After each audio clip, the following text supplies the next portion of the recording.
And what that means is that it's crossing the pole, and it's sun-synchronous in the sense that it crosses the equator at the same local solar time every time. So every time it might, if it crosses over Australia at 10:30 in the morning, by the time it's gone around and crossed South America, it's also 10:30 in the morning at that local time. And this is designed in a way to really achieve then the optimal coverage, so we get a global picture. The design of the orbits is completely irrespective of the cloud. And so, like I said, cloud screening techniques are required to try and isolate where cloud is in.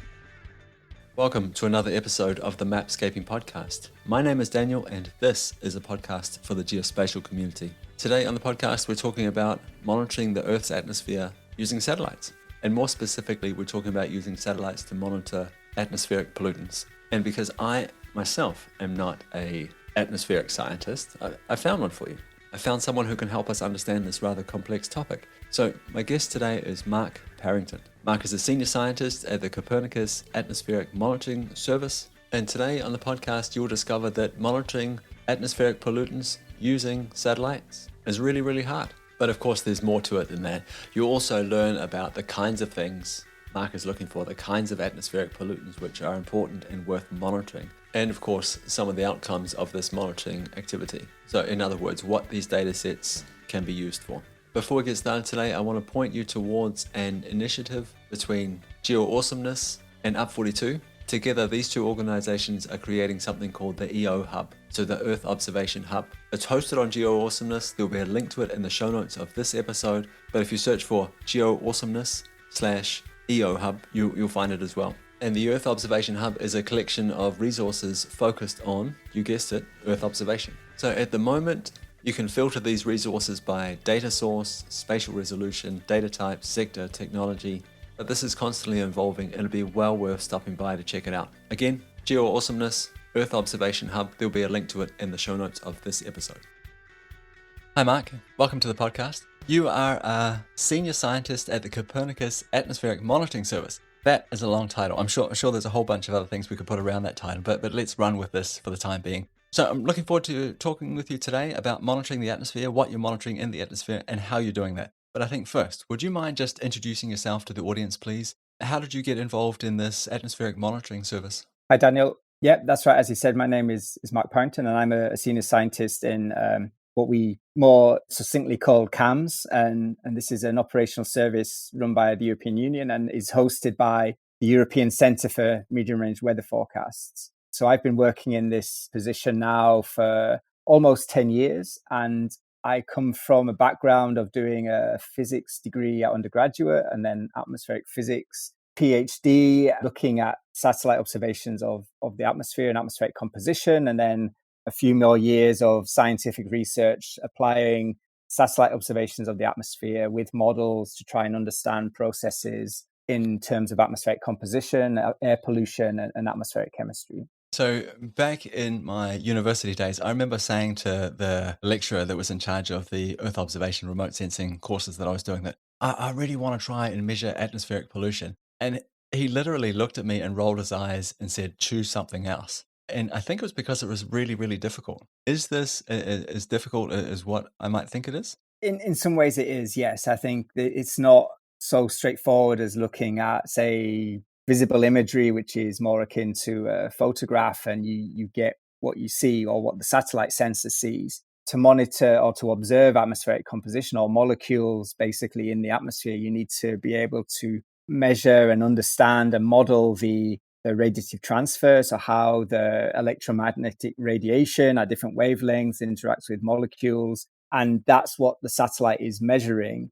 And then from that measurement, you need to reverse that process to then work out how many molecules of a particular gas or particular pollutant there are in the atmosphere. And as we'll discuss, depending on the geometry of the observation and how you make the observation, makes that more or less challenging than in other circumstances. But the key thing is that there's a lot of prior information that's needed in an understanding of the atmosphere in the first place to be able to interpret what the satellite actually measures and then get out of that some data set which is representative of what the composition of the atmosphere looks like. Whew, okay. Yep. So there's a lot of follow-up questions to ask around that. But I think maybe we should start with these satellite platforms. From a previous conversation, I know that there's kind of two maybe different platforms, or at least different geometries of satellites we can use to do this kind of work. Would you mind starting with the idea of limb sounding? What is that? Yeah, sure. So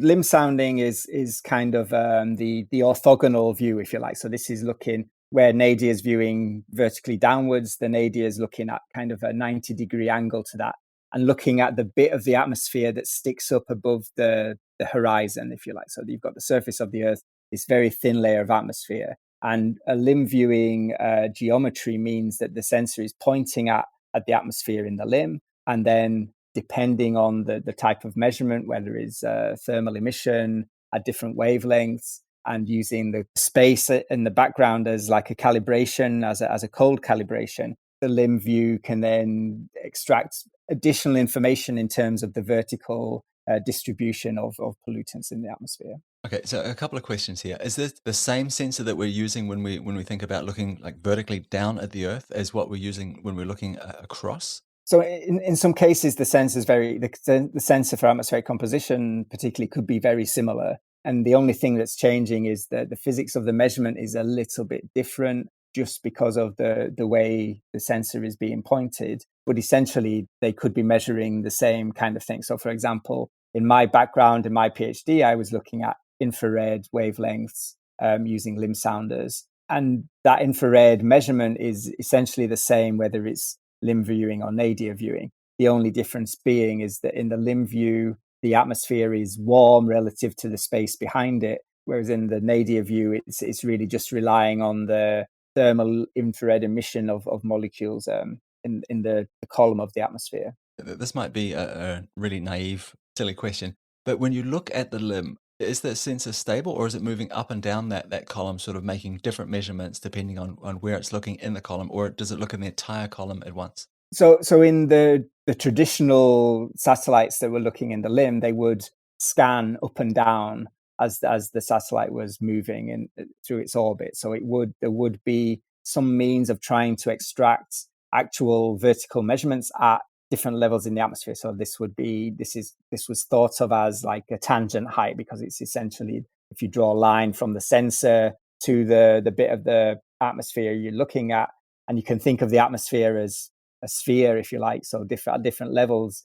where the limb viewing observation is coming from is from the tangent point of where the line of sight intersects with the level of the atmosphere that you're looking at. So when Earth observation was first being developed for atmospheric composition back in the 70s, this was mostly limb sounding was what people were looking at, because they were looking at the ozone layer. In recent years, there hasn't been any new limb sounders launched that are on satellites. And so we're at a point where the existing limb sounders are already well past their expected lifetime. So the newest one, if you like, of those is the microwave limb sounder, which is on the NASA Aura satellite, and that was launched in July 2004. So we don't have any new limb sounders since then. However, there are plans to launch limb sounders again in the coming years, which will then help to maintain the level of understanding and monitoring of things like the ozone layer and how the stratosphere is changing in terms of atmospheric composition, which is very important, and which, when we lose that last limb sounders, we will lose some information and some quality of our understanding there. Okay, and that can't be replaced by more, better, faster nadir sensors. Yeah, so nadir just doesn't have. You just don't get the vertical resolution. You can extract information on the vertical distribution by looking at slightly different wavelengths with nadir viewing, but with a limb sounder, you get much higher vertical coverage, and so you get much clearer picture of the stratosphere. And this is important because as you go from the troposphere up in altitude into the stratosphere, the gradients in things like ozone, the concentration gradients, are very sharp, and so you really need as higher observational sampling as you can get. Okay, that makes sense. For both of these different platforms, are we talking about geostationary satellites? So in the case of limb viewing, these are most typically coming from low Earth orbiting satellites. just because they're much closer to the Earth and get a much clearer view of the limb than you would get from a geostationary orbit. And I guess now that we understand a little bit more about the platforms that we're using to collect this data, it would be really interesting to know, well, what can we see from these satellites? Like what kind of atmospheric measurements can you make? One of the key measurements that can be made is temperature and some information on actually the meteorology. And originally, satellites were being put into orbit to try and better understand the weather and to improve weather forecasting. And then in terms of atmospheric composition and atmospheric chemistry, one of the key atmospheric components is ozone. And so I'm sure, or I hope that most people are familiar with the concept of the ozone layer and the Antarctic ozone hole that forms every spring in the southern hemisphere. And so ozone was known about with measurements from the ground for now nearly the last 100 years or so. And that was one of the main reasons that satellites were starting to measure the atmosphere in terms of composition. And so ozone's always one of the key things, because to have those measurements of the ozone layer and to understand how that's changing. But then secondary to that, because of how the interaction of different molecules with electromagnetic radiation in the atmosphere changes, you can then get information on other pollutants as well. So pollutants which are relevant for the ozone layer. So in the stratosphere, you have nitrogen dioxide, methane, water vapor. So those were probably some of the main ones. But then if you switch then to the nadir view, what we've seen over the last 20 to 30 years has been this real clear shift towards understanding actual atmospheric pollution, so smoke from wildfires, desert dust, and things like this. And in that case, then you can get information on a few more different pollutants, partly because there are more pollutants in the lower part of the atmosphere, but also because there are the sensors that are designed to measure those or to observe those directly. So carbon monoxide, for example, is a tracer of pollution and wildfire emissions. And the next big thing that's coming along is carbon dioxide. And there's a whole range of other species and that are relevant for atmospheric chemistry in between. I guess I'd be curious to know what the lifetime of these pollutants are. Once they're in the atmosphere, I'm assuming that they change, they develop into different things, perhaps their chemical construct changes. What is the lifetime? How long can you see this? If I emit some pollutants today, how long can you measure that in the atmosphere? So it really depends. I mean, if we're now just focusing on pollution that's coming from the surface and the lifetime of some of those pollutants and species, then it really depends. So, for example, some of the key species which are relevant for air quality, such as particulate matter and nitrogen dioxide, they usually have quite a short lifetime in the atmosphere because they're more chemically reactive, or they are lost out of the atmosphere through different processes, such as rain or interacting with surfaces. And so in that case, you're looking at maybe a few days to a week. But then there are, as you say, there are some pollutants that once they get further away from the surface, the lifetime increases. So carbon monoxide, I mentioned because this is a key tracer for understanding where atmospheric pollution goes following emission. And in the troposphere, which is the lower part of the atmosphere, carbon monoxide has a typical lifetime of 30 or 40 days. And so it really persists, and you can really see these plumes of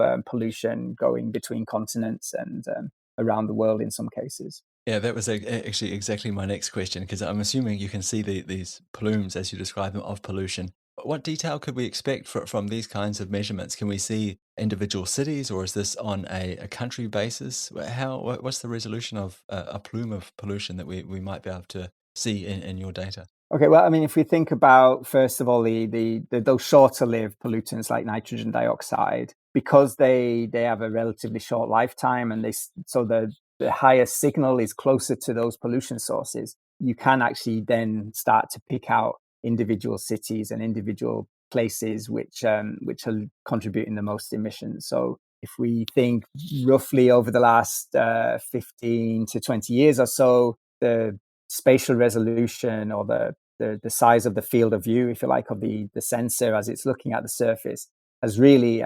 improved quite dramatically. So for a long time, we were looking at roughly 10-kilometer kind of spatial scale. But then, was it 5 years ago almost, the Sentinel-5P satellite, which was launched by the Copernicus program, increased the resolution to something like 5 by 7 kilometers. And this really improved how we see these pollution sources at the surface. So you get very clear information of where there is high NO2 or high pollution at that city scale. And in fact, if you aggregate then observations over several days or a month, then you then start to really see very clear patterns of where those pollution sources are. That is really interesting. I had no idea that we could get that kind of resolution on atmospheric pollutants. A question that springs to mind now is what about cloud? What about things getting in the way of the sensor? So a lot of people live, closer to the equator than at the poles, for example. So I'm assuming a lot of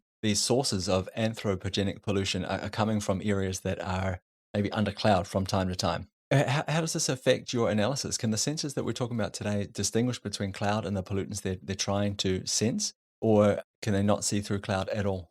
So cloud is a big limitation really on these observations, that in the presence of cloud, it's very challenging to actually to make the measurement, particularly for nadir viewing sensors. If we think back to limb viewing just very briefly, those measurements are somewhat less affected by cloud because they're looking mostly at the stratosphere. They don't get a lot of information in the troposphere. Although there are some limb viewing sensors in the past which did provide very useful information on, say, cirrus cloud in the upper troposphere over the equator where the tropopause is so much higher. But then in the nadir viewing, it starts to become a bit of a limitation. So one thing I haven't yet mentioned, or I alluded to briefly, was the fact that these sensors are measuring in different parts of the electromagnetic spectrum. And cloud is a big challenge in all of those parts of the spectrum because of water vapor in the cloud, but also just limiting the amount of radiation at different wavelengths that is actually emitted or is actually scattered or reflected back into the space for the satellite to view. So yeah, there are often gaps in the observations just purely and simply because the instrument can't see the surface and it can't see through the cloud. So something has to be done to the data before it's provided, in which they do some kind of cloud screening to remove the influence of cloud, because the cloud can also influence the way the process of estimating the pollutants from the observations that are made by the satellite.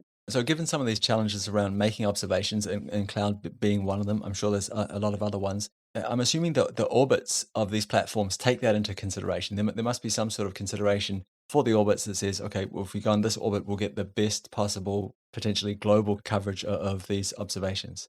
Can you talk a little bit about how you managed to get global coverage and perhaps the design of the orbits of these satellites? Yeah, of course. Yeah. So typically, most of the satellite platforms that we're using data from are in so-called low Earth orbiting orbits, and what that means is that it's crossing the pole, and it's sun-synchronous in the sense that it crosses the equator at the same local solar time every time. So every time it might, if it crosses over Australia at 10:30 in the morning, by the time it's gone around and crossed South America, it's also 10:30 in the morning at that local time. And this is designed in a way to really achieve then the optimal coverage, so we get a global picture. The design of the orbits is completely irrespective of the cloud. And so, like I said, cloud screening techniques are required to try and isolate where cloud is in the observations, and to try and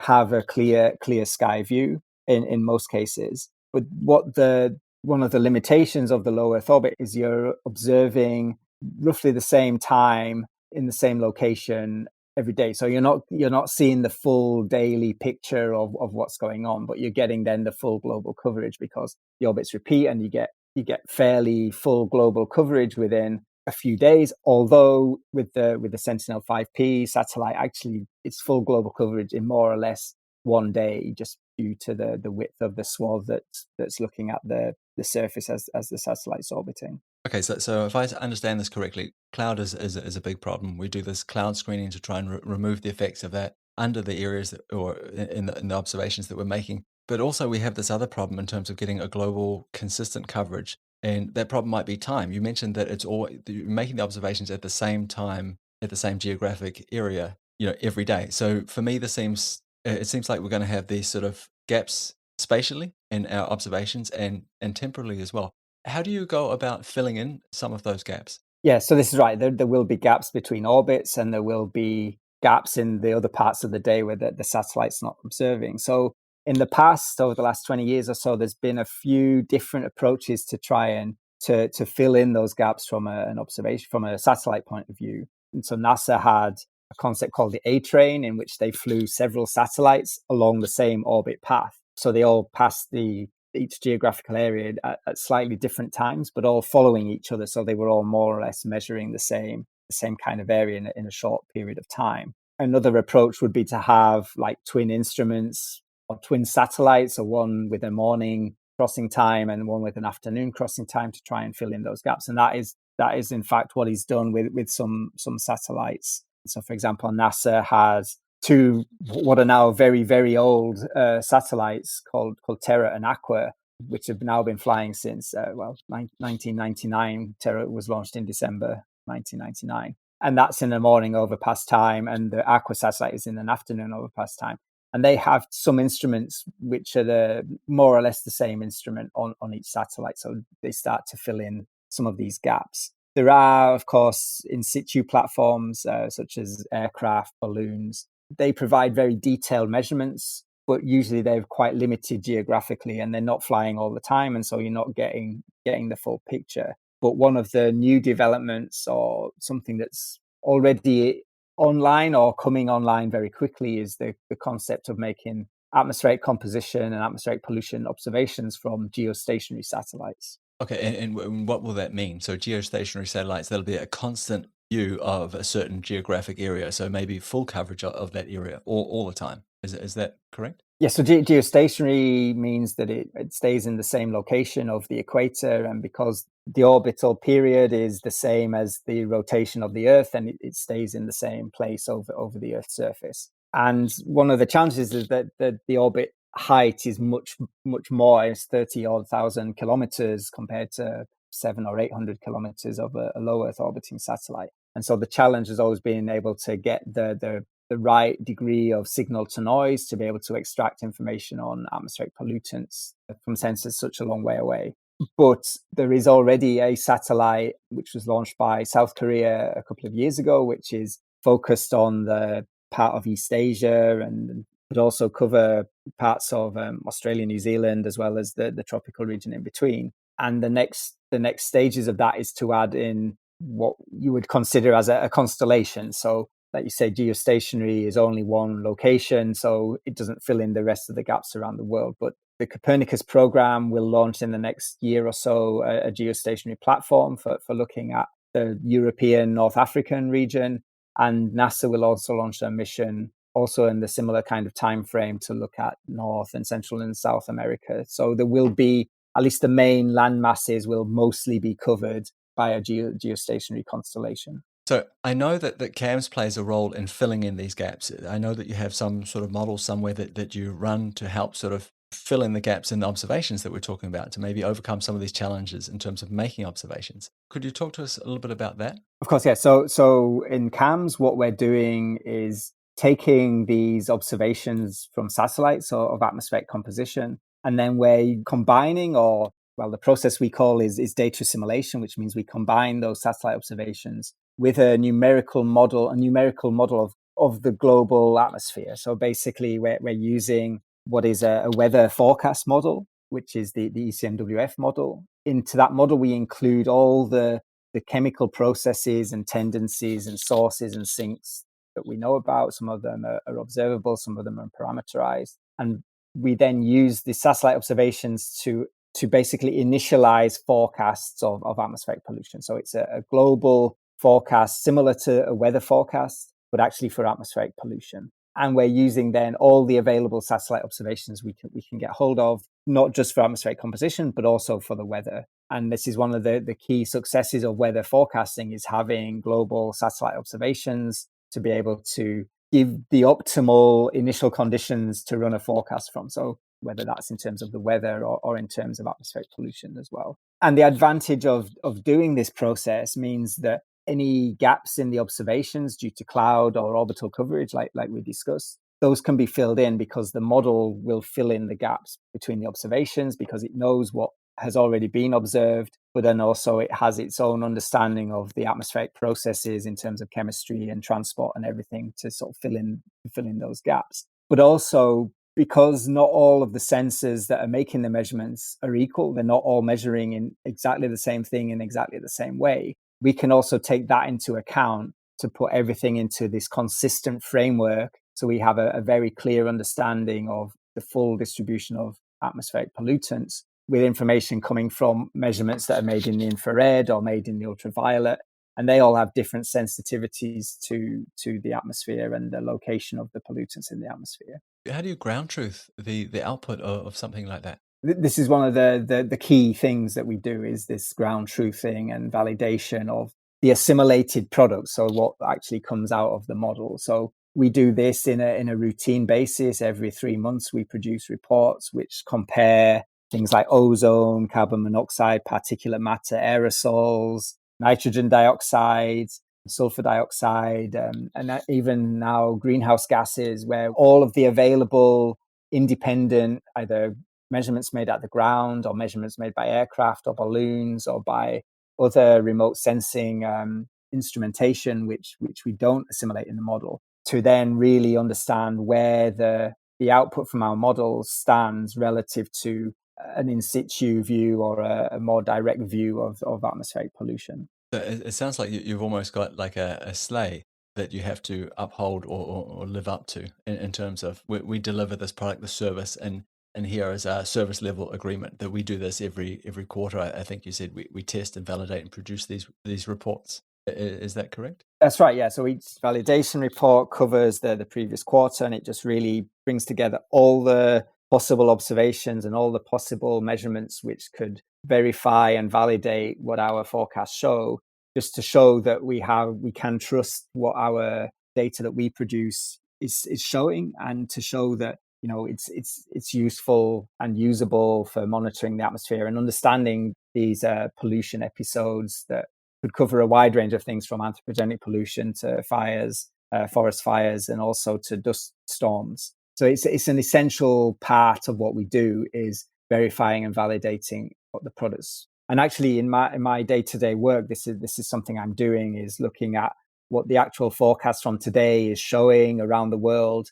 and trying to identify, is this something that's useful for people, and to try and bring together anything that's available from measurements, but also things like social media, to try and understand this fire in California, for example. You can get information from people on the ground, as well as whatever measurements are there and available in near real time, to then really be able to say, we've got this forecast today, and this is what it's showing, and we know that it's showing the right kind of thing because we can compare it with XYZ to show that it's showing what's really being experienced. And so I guess the next question has to be like, what do you see people doing with this data? You're producing this amazing data set, you're ground truthing it, you're testing it, you're producing reports, showing people that yes, this is useful, this is data that you can trust. But what do you see people doing with this data set? What applications are they building on top of it? Or do you have any examples of use cases? So the user uptake, this is a really an essential part of what we do and why we're doing it. And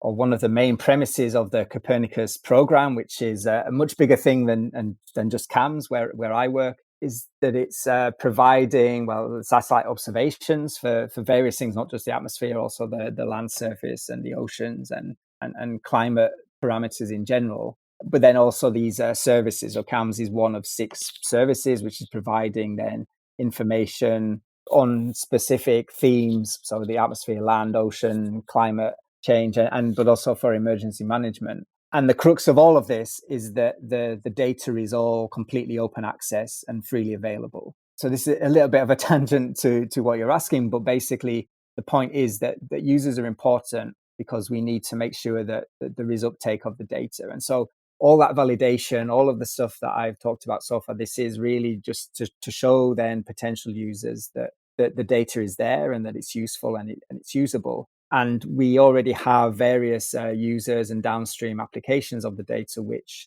are basically getting this information to as many people as possible, either indirectly, just as they would receive a weather forecast. So there's various apps that show our atmospheric pollution forecasts and like through mobile phone apps and give people a different perspective on the data. But then also there are various businesses and business users and user cases which are using the data for a wide range of applications. So things like solar energy production rely on knowing the amount of aerosol that's in the atmosphere that could attenuate the amount of sunlight reaching a solar farm, but also the deposition of dust to that solar farm, which would mean that the solar panels need cleaning. So that's information they can have up to a few days in advance from our forecasts. There's been use cases from the aviation industry, for example, looking at how dust and particulate matter in the atmosphere could impact on jet engine maintenance.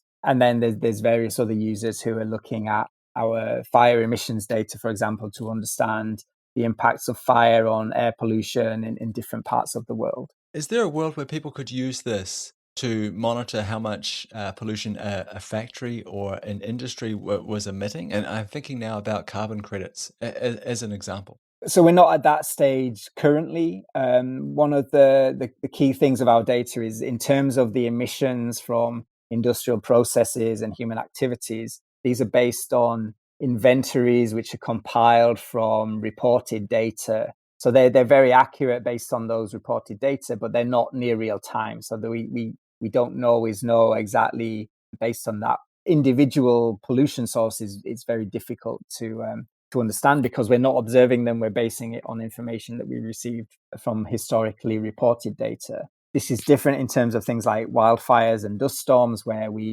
for fires, we are observing fire locations and the intensity. And so we can really understand the emissions of something like these natural events, and their direct impact on the atmosphere. So the current state of play is that we're not at that level of being able to understand individual point sources from industrial emissions, for example. However, the next evolution of the Copernicus program in terms of monitoring the atmosphere is to start to look at carbon dioxide monitoring. And there will be a whole service developed, which is in the prototype stages of using satellite observations and you going through the pretty much the same process that I've already described to then be able to monitor and understand emissions from point sources such as power stations or mining or road traffic or different activities at the surface. Is it also important to be able to tease apart like what sources come from anthropogenic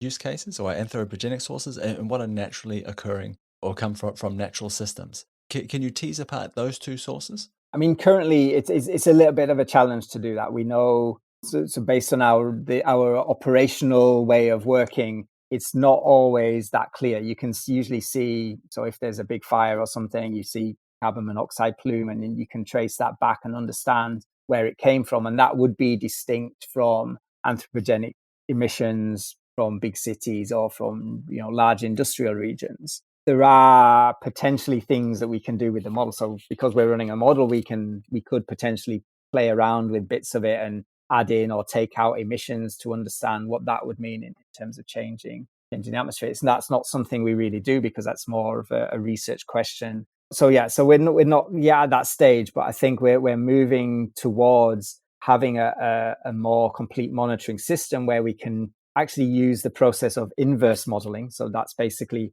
running the model backwards in time, using the observations to then understand where pollution in the atmosphere came from and understand what that means in terms of what we thought we knew about the emissions and what we actually think is the emission based on what the observations of the atmosphere tell us. So at some point in the future, we will be able to better disentangle pollution sources from different polluters at the surface, but we're still not quite there yet. So I got to tell you, this sounds incredibly complicated.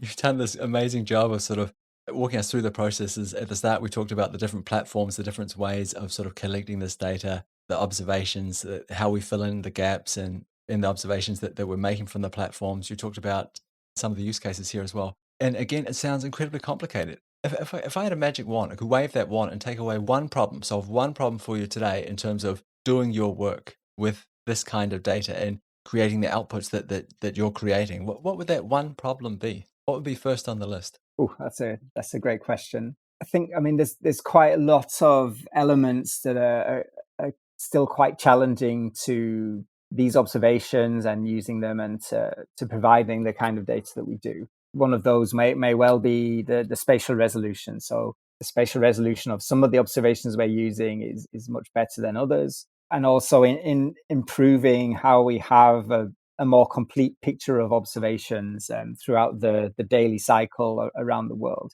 So some of the things that we talked about will address some of these limitations, and we'll start to fill in those gaps. So certainly, as satellite technology and sensor technology improves, we get better spatial resolution, and we get a much better view of what's going on in the atmosphere. So I would say that's probably still one of the main challenges that we face. We're already in a position where we're starting to get the things that we need. So geostationary satellites, I expect, will make a big change to how we observe and how we understand how the atmosphere is changing at the global scale. The launch of Sentinel-5P, just to step back a little bit again, that was already, from their very first observations that were made available, that already changed the game in how we monitor and understood atmospheric pollution. And I expect with the geostationary, we could well see a very similar shift. Well, Mark, I think this is probably a great point to round off the conversation and say thank you very much for your time. Really, really appreciate it. Before I let you go, though, where can people go if they want to reach out to you, learn more about your work, or perhaps look at some of this data that you're creating in CAMS? So yeah, so the main website for CAMS is atmosphere.copernicus.eu. And we also have quite active social media channels. So on Twitter, at Copernicus ECMWF, contains a lot of information about CAMS, but also the climate change service that we run. And on my Twitter feed, I can be found as M_Parrington, where I try to post information on fire emissions and what that means in terms of atmospheric pollution, but also any other kind of atmospheric pollution that we see around the world and that we monitor. Thanks again, Mark. Really, really appreciate it. Thank you very much.